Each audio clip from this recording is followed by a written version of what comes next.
उमापतिं सुरगुरुं वन्दे जगत्कारणं वन्दे पन्नगभूषणं मृगधरं वन्दे पशूनां पतिं वन्दे सूर्यशशाङ्कवहिनयनं वन्दे मुकुन्दप्रियं वन्दे भक्तजनाश्रयं च वरदं वन्दे शिवं शङ्करम् ॐ मृत्युञ्जयाय रुद्राय नीलकण्ठाय शम्भवे अमृतेशाय शर्वाय महादेवाय ते नमः। नमस्तेस्तु भगवन् विश्वेश्वराय महादेवाय त्र्यम्बकाय त्रिपुरान्तकाय त्रिकाग्निकालाय कालाग्निरुद्राय नीलकण्ठाय मृत्युञ्जयाय। ओम विश्वानिदेव सवितुर्तानि परास्व यद्भद्रं तन्नास्व। हर हर महादेव। प्रणाम। ऋषिकेश का एक और सिद्धपीठ मंदिर सोमेश्वर महादेव। इतिहास कथा इसका बहुत पुराना है, लेकिन उससे पहले आपको इस मंदिर का दर्शन कराते हैं। आज दिन है सोमवार का और आज हम आए हुए हैं सोमेश्वर नगर में स्थित सोमेश्वर महादेव मंदिर में। तो आपको पहले मंदिर दर्शन कराते हैं, इसकी भव्यता दिखाते हैं और फिर इसके बारे में आगे जानकारी देते हैं। आइए। शिवाय मंदाकिनी सलिल चंदन चर्चिताय नंदीश्वर प्रमथनाथ महेश्वराय मंदार पुष्य बहुपुष्य सुपूजिताय तस्मै मकाराय नमः शिवाय। शिवाय गौरी वदनाब्ज वृंद सूर्याय रक्षाध्वरनाशकाय श्रीनीलकंठाय वृषध्वजाय तस्मै शिकाराय नमः शिवाय। वसिष्ठ कुम्भोद्भवौतमार्य मुनीन्द्रदेवार्चितशेखराय चन्द्रार्कवैश्वानरलोचनाय तस्मै वकाराय नमः शिवाय। यज्ञस्वरूपाय जटाधराय पिनाकहस्ताय सनातनाय दिव्याय देवाय दिगम्बराय तस्मै यकाराय नमः शिवाय। पञ्चाक्षरमिदं पुण्यं यः पठेत् शिवसन्निधौ शिवलोकोऽवाप्नुते शिवेन सह मोदते।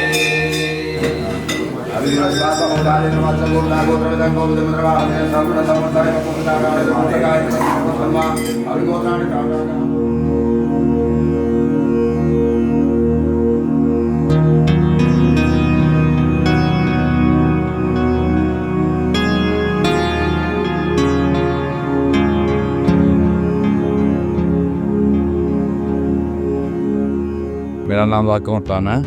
बीरू में लगभग 52 साल है और मैं यहाँ लगभग 25 सालों से लगभग और मैं सोमेश्वर महादेव मंदिर में, वैसे जन्म मेरा ऋषिकेश का ही है। मैं लगातार यहाँ पे आता हूँ। बहुत पुरानी मंदिर है और शिवजी का बहुत पुरानी मंदिर है। अब काफ़ी लोग यहाँ पे आते हैं। वो सिद्धपीठ मंदिर है। मंदिर में यहाँ मेन जो बरगद का पेड़ है, ये पता नहीं लगता है पेड़ कहाँ से स्टार्ट हुआ है। ये 7-8 जगह हैं, अभी तक पता नहीं लग पाएगी कहाँ से स्टार्ट हुआ है, जो अब तक हम देखते आ रहे हैं। मेन उसकी प्रसिद्धि यही है। और यहाँ पे वैसे तो हर साल शिवरात्रि मेला वगैरह लगता है और भी धार्मिक आयोजन यहाँ होते ही रहते हैं। हमेशा माँ जी के प्रयास से हमेशा धार्मिक आयोजन होते रहते हैं यहाँ पे। ओम त्र्यंबकं यजामहे सुगंधिं पुष्टिवर्धनम् उर्वारुकमिव बन्धनात् मृत्योर्मुक्षीयमामृतात्। ओम आत्मा त्वं गिरिजामतिं सहचरां प्राणाशरीरं गृहं पूजां ते विषयोपभोगरचना निद्रा समाधिस्थिति संचारा प्रतयो प्रदक्षिणविधि प्रोक्तानि सर्वाङ्गिरो यद्यत्कर्म करोमि तत्तदखिलं शंभो तवाराधना। बोले सोमेश्वर महादेव की जय। मेरा नाम आचार्य नरेंद्र प्रसाद भट्ट जी है। जी मैं जैसे जब तक मुझे जानकारी है तो मैं आपको बताना चाहता हूँ कि मैं विगत कई वर्षों से लगभग 2002 से यहाँ पर अपनी सेवा दे रहा हूँ। और ये सिद्धपीठों में एक स्वयंभू सोमेश्वर महादेव हैं और इसकी मान्यता है कि प्राचीन कई वर्षों से इसकी मान्यता है कि ये स्वयंभू है। और यहाँ एक सोम नाम के ऋषि थे जिन्होंने यहाँ पर भगवान की तपस्या की थी और तपस्या की थी तो भगवान ने उनको दर्शन देकर स्वयं लिंग रूप में यहाँ पे प्रकट हुए हैं। और मान्यता ये भी है कि जो पहले जो गंगा जी का वेग था वो इधर से बहता था और बताते हैं कि वो जो गंगा जी थी वो भगवान का अभिषेक करके अपना प्रवाह यहाँ से बहती थी। और यहाँ पे जैसे आप देखते होंगे कि यहाँ पे 11 बट वृक्ष हैं, जो कि एक स्वयंभू का प्रतीक माना जाता है। स्वयंभू का कोई ऐसा प्राचीनता के लिए देखा जाए तो यहाँ पे 11 बट वृक्ष हैं, जिससे ये होता है कि हाँ भाई ये स्वयंभू है। और ये जो है कि पहले, अब तो खैर एक पेड़ खंडित हो चुका है, लेकिन पहले यहाँ पे 3 पेड़ हुआ करते थे मंदिर के चारों तरफ में। जो स्वयंभू शिवलिंग जो है उसके चारों तरफ में बट वृक्ष हुआ करते थे। अभी भी आप देखेंगे तो अभी भी 2 हैं उसमें, एक खंड विगत, क्योंकि काफ़ी वर्षों से जो है वो वृक्ष का अपना स्वरूप है तो वो थोड़ा सा जर्जित हो गया था, तो वो खंडित हो चुका है। पर लेकिन अभी भी 2 वृक्ष वहाँ पे उपस्थित हैं, आप जाके देख सकते हैं इस पर। जी, मंदिर में आप जैसे आप आना चाहें तो ये हरिद्वार रोड से एक भरत मंदिर के लिए रोड आती है गंगानगर के लिए, उसमें आप आएँ तो वहाँ पे आपको कोई भी आपको बता सकते कि स्वयंभू सिद्धपीठ जो है सोमेश्वर महादेव कोई ना कोई आपको बता सकता है। ये आप हरिद्वार रोड से जैसे आप एंटर करेंगे भरत मंदिर वाले रोड के लिए, तो इसमें आपको ये मंदिर मिलेगा आपको। देखो वो तो कोई किसी ने व्यवस्थित किया, अपने से प्रतिष्ठित किया हो, वो होता है कि किसी के लिए कोई खास विशेष दिन होता है। और ये तो स्वयंभू है, यहाँ पे कोई ऐसा नहीं कि कोई दिन वो नहीं कि विशेष नहीं कि इस दिन हम यहाँ पे जाएं। यहाँ पे आप 12 महीने कभी भी आएंगे तो आप यहाँ पर भक्तों के दर्शन होंगे। भक्त यहाँ पे निरंतर अपनी सेवा देते हैं। और विशेषतर जैसे शिवरात्रि हुआ, श्रावण में यहाँ पे बहुत से श्रद्धालु आते हैं, बहुत सी भीड़ होती है। विशेषकर श्रावण और शिवरात्रि में विशेषकर यहाँ पे मनाया जाता है। और यहाँ पे मंदिर की तरफ से भी अनुष्ठान होते हैं, जो कभी दिन हवनात्मक के रूप में होते हैं और कभी दिन अभिषेकात्मक के रूप में। तो वर्ष में 2 बार यहाँ पर भगवान का जो अभिषेकात्मक हवनात्मक यज्ञ चलते हैं, आपका माघ में और श्रावण में। ये 2 महीने में आप यहाँ पर भगवान के जो अभिषेक हैं और हवन आदि होता है, ये यहाँ पे विशेष करके होता है।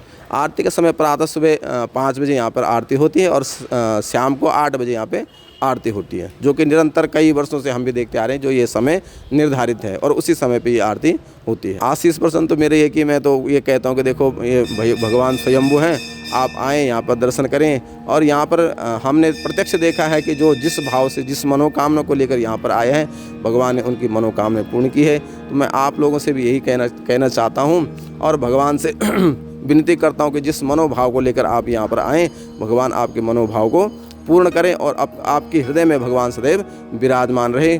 मंत्रार्था सफला सन्तु पूर्णा सन्तु मनोरथा शत्रुणाम बुद्धिनाशस्तु मित्राणाम उदयस्तवः।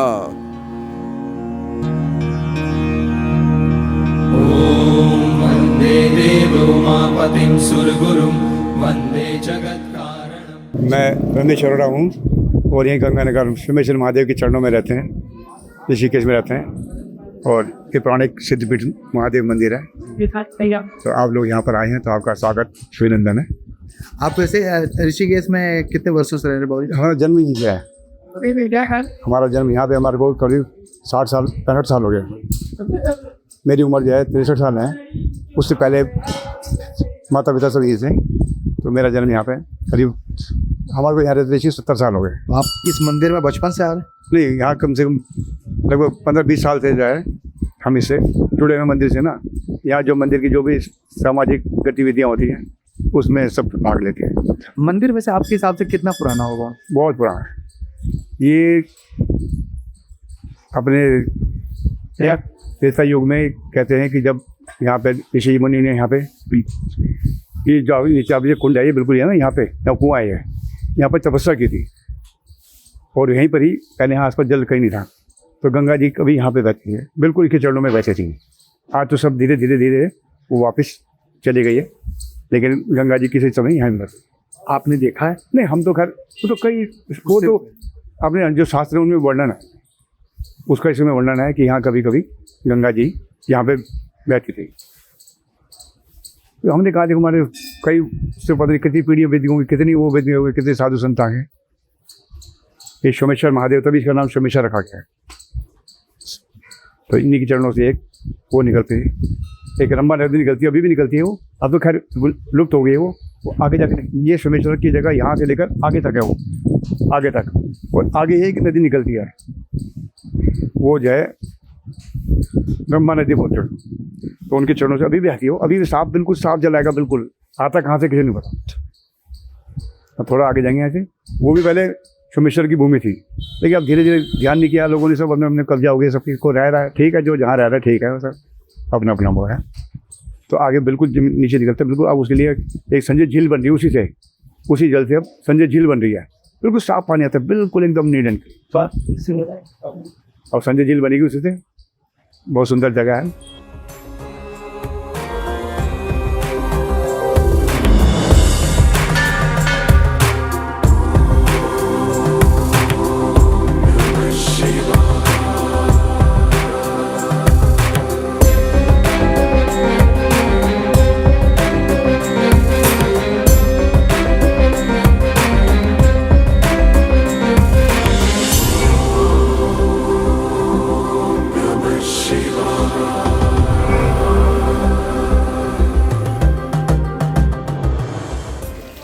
मेरा नाम माधवी गुप्ता है।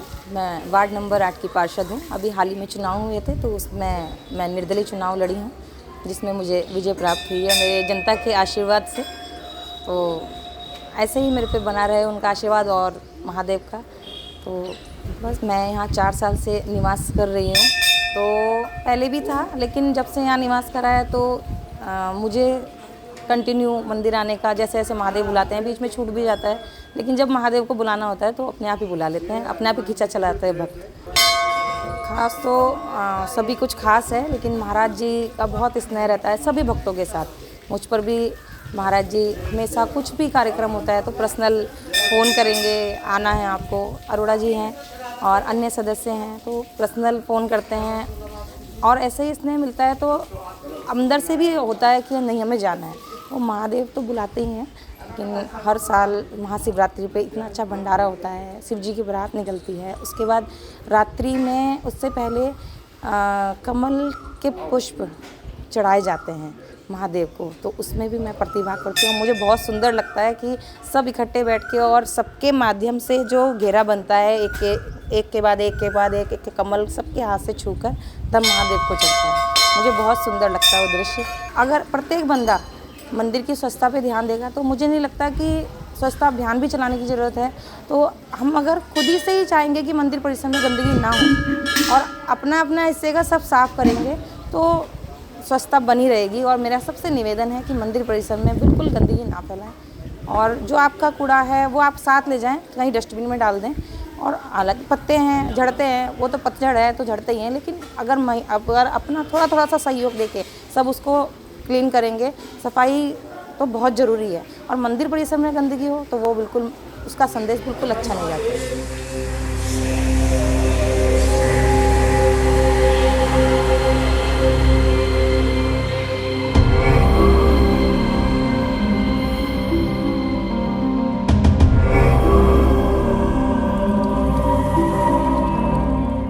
मेरा नाम अरुण मखीजा।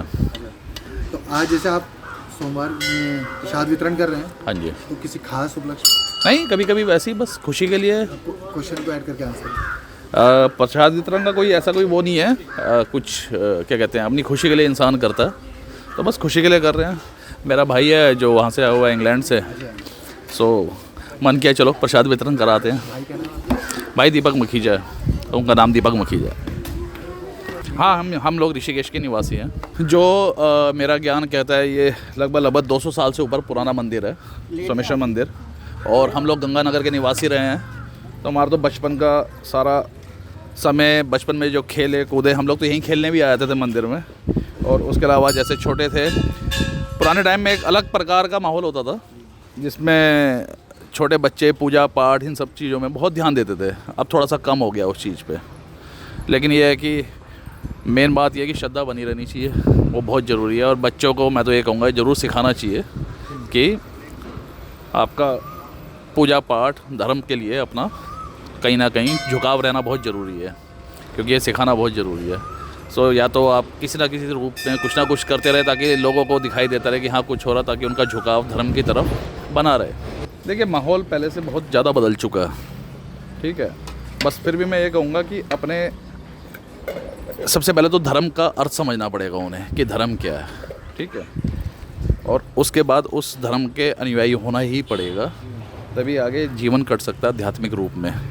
नहीं तो आजकल जैसे माहौल ख़राब होता जा रहा है, नशे में और चीज़ों में बच्चे बिगड़ते जा रहे हैं। बस माँ बाप के हाथ में है वो कितना कंट्रोल कर सकते हैं, और बाकी समाज के हाथ में भी है कि वो किस प्रकार आगे लोगों में किस प्रकार आगे बढ़ा सकते हैं। अपने बच्चों का ध्यान देना बहुत ज़्यादा ज़रूरी है आज की डेट में।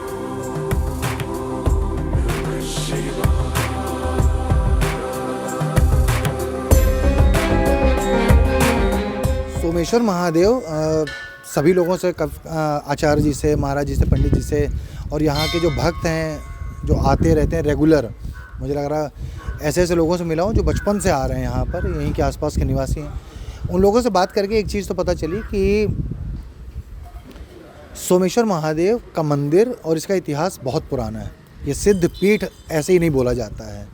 ऋषिकेश के 4 सिद्ध पीठ मानते हैं लोग, चंद्रेश्वर महादेव, सोमेश्वर महादेव, वीरभद्र महादेव और नीलकंठ महादेव, 4 सिद्ध पीठ मंदिर है।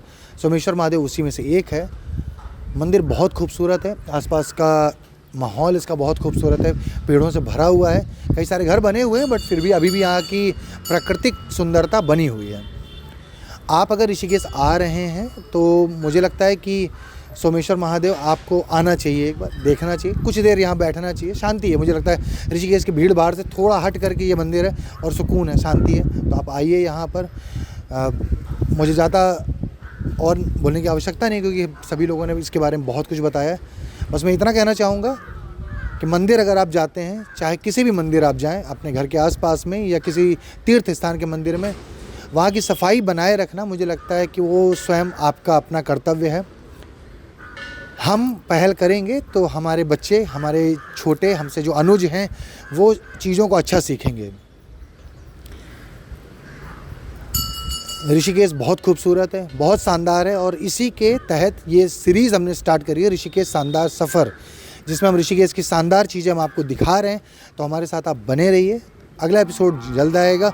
पिछले एपिसोड में हमने क्या अच्छा किया या क्या हमें और सुधार करने की आवश्यकता है, आप हमें कमेंट में बता सकते हैं। अपना आशीर्वाद बनाए रखिए। मैं अमन कुमार और साथ में अपने साथी राहुल नेगी के साथ में आपसे विदा लेता हूँ। आपसे मिलते हैं अपने अगले एपिसोड में।